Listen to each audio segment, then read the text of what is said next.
I'm gonna be late. Chris, are you home yet? Chris, is that you? Chris, are you in your room? Oh, you are here. How do you get away with it every time? I'm a pirate. Command your ship and live the pirate adventure. Download it now and play for free at piratesonline.com. Rated E10 for ages 10 and up. Imagine it is 2007 and you just returned home from a trip with your family from the Walt Disney World Resort in Orlando, Florida. You are sad that your time at the most magical place on Earth flew by, and you reminisce on your favorite rides like the Jungle Cruise, the Haunted Mansion, Peter Pan's Flight, and other amazing rides that entertain the masses. One of the attractions is a game at Disney Quest, which makes you feel like a pirate fighting for gold and manning the helm and cannons with others to plunder as many ships as possible. The other ride that stands out to you the most because it is your all-time favorite movie is based on this ride, Pirates of the Caribbean. And you've just found out that there's a way you can still experience your own adventure as a pirate online. After creating an account, you are ready to sail the Caribbean with Jack Sparrow and help him save his ship, the Black Pearl, from the infamous Jolly Roger. This was my experience of discovering Pirates of the Caribbean online. It was my favorite online game due to the fact that it had 3 of my favorite things in one place: Disney, pirates, and sailing vessels. In the game, you were able to captain your own. And after experiencing the ride, Pirates of the Caribbean, the Battle for Buccaneer Gold at Disney Quest, Pirates of the Caribbean Online was able to bring back that adventure and fun, but from the comfort of your own home. Today on Nautical Dis, we look into the inception, rise, and fall of the 2 games, one an interactive ride at the ill-fated Disney Quest, and the massive multiplayer online game, so hoist the colors high and drink up, ye hearties. To talk about the creation of the 2 games, we must talk about the person behind it, and his name is Jesse Schell. He graduated from the Information Networking Institute at CMU in 1994. He went to work for a company called Bell Labs, and in 1995, he took a role at Walt Disney Imagineering, where he worked as a designer, programmer, director, and creative director on quite a few projects like Toontown Online and Pirates of the Caribbean Online. He founded his own company in 2002 called Shell Games, where he still serves as CEO. In 2008, he wrote a book called The Art of Game Design. In 2015, Jesse was awarded a Carnegie Science Award in the Entrepreneur category. The way you receive this award is by contributing to science and technology in different disciplines. And the following year, he received Creator of the Year at the Create Festival.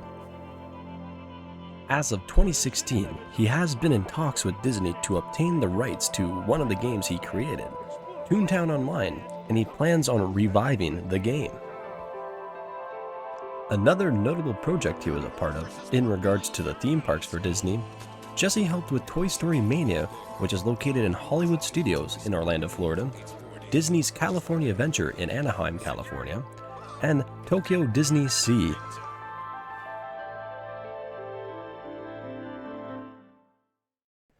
Jesse helped with the Pirates of the Caribbean Battle for Buccaneer Gold, which operated from 2000 to 2017 at Disney Quest in downtown Disney, now known as Disney Springs in Orlando, Florida. The ride utilized a 4DOF motion base in which the ride moves corresponding with the guests steering the boat. Whenever the boat was hit by enemy fire, the ride would shake and vibrate. They would use wind from the ceiling to add more senses to the ride.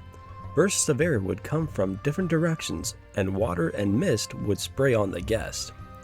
They also added the scent of fire and seawater, which could be smelt at key parts of the ride. The other effect used was heat, which was added when the sequences included flames, and bubbles would appear at the bottom of the boat.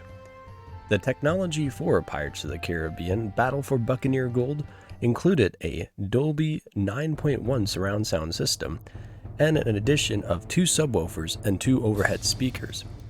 For visuals, the ride used a X-Band 3D with glasses that the guests would use. The game had you and other guests commanding a ship. 6 guests would be using the cannons, 3 on the port side and 3 on the starboard, and the other guest would be at the helm sailing the ship, where the Jolly Roger would explain the rules of each guest. The first part was Burning Island, where you would fight off pirate ships and the helmsman would navigate through the channel. The ride would move into the next sequence, Volcano Island, where you would fight off more pirate ships and earn extra points by firing the cannons at treasure troves on the islands. The ride would end with guests ending up in the main area, which would end up in Fort Island, where the guests would fire upon a fort and fight off a large ship at the same time. In 2017, Disney Quest fell off with guests with low attendance numbers, and both the ride and Disney Quest closed its doors, which was replaced with the NBA experience.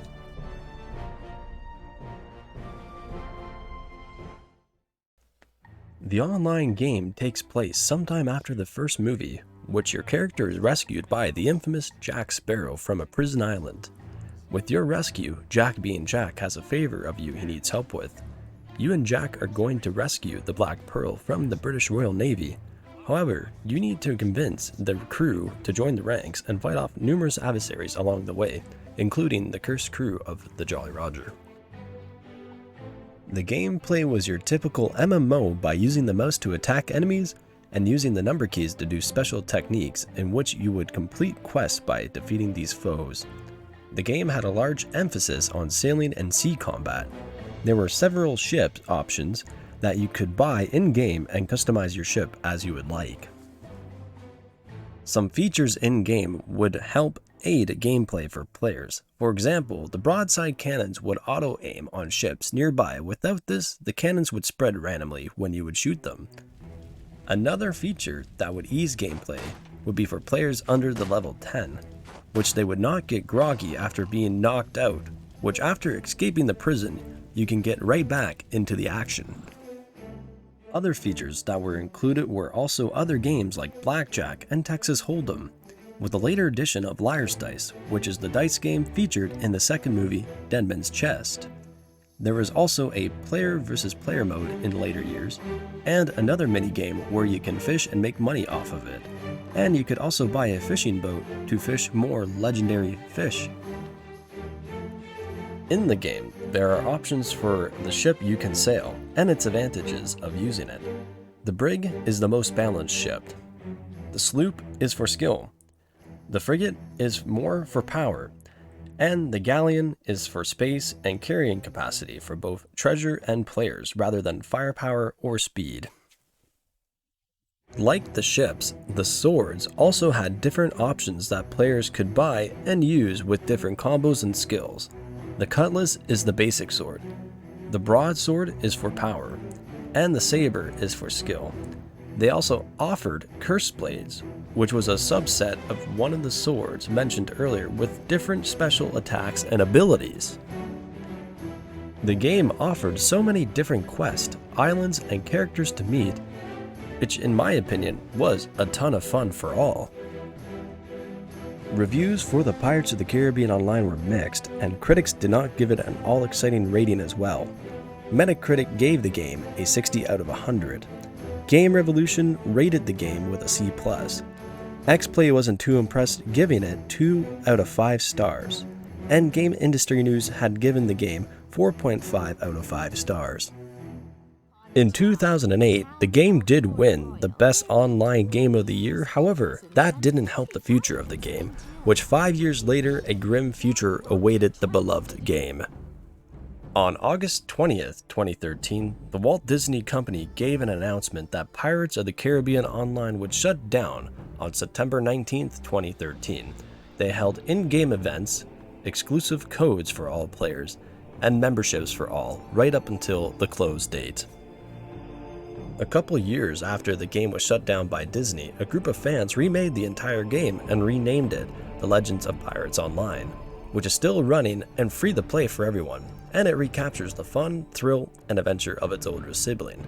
This fan base also helped bring back Toontown Online as well. Both of these games being closed was quite a despairing time for fans of Pirates Online, Battle for Buccaneer Gold, and the Disney Quest facility as well. Some of the nostalgia lives on thanks to those dedicated fans of that online game. It is exciting to see the new things that Disney will bring to us in the future, new cruise lines, different rides experience, that old Disney magic that still lives on through Imagineering and beyond. As Walt Disney once said, we keep moving forward, opening new doors, and doing new things, because we are curious, and curiosity keeps leading us down new paths. Today's sponsor is brought to you by the Magic Candle Company. While editing this video, I used the Pirate's Life room spray to help inspire me to come up with the ideas and bring me back to one of my favorite attractions. These products bring the vacation home with you, and they have so many different scents and products to choose from. You can use the coupon code Nautical Dis for 15% off your order. Thank you for tuning in to Nautical Dis. If you like this video, please like and subscribe for more content like this.